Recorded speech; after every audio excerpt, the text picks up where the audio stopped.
Hello friends, स्वागत है आप सभी का हमारे चैनल शानवी फैशन में। आज की वीडियो में हम ये चाक बनाना साइड का चाक बनाना सीखेंगे। ये हमने एक सूट सिल कर तैयार कर दिया है। इस तरह से हमने बाजू पे चुना डाला है।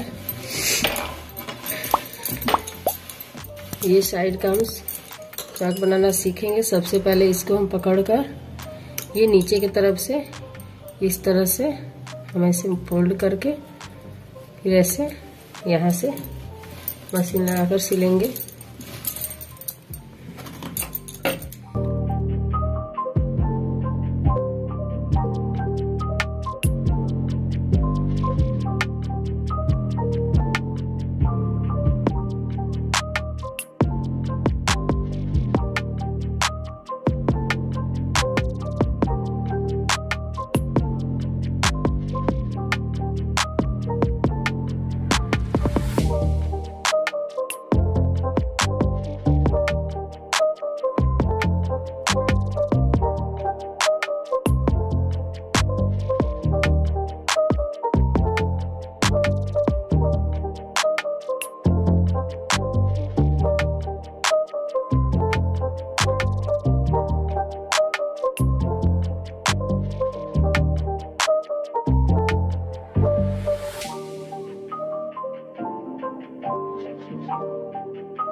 It's not a game, it's a rich thing.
हम चारों तरफ सिलाई लगा लेंगे। हमारे वीडियो पसंद आए तो हमारे वीडियो को लाइक जरूर करिएगा। हमारे चैनल पर नए हैं तो हमारे चैनल को जरूर सब्सक्राइब कीजिएगा। थैंक यू सो मच दोस्तों।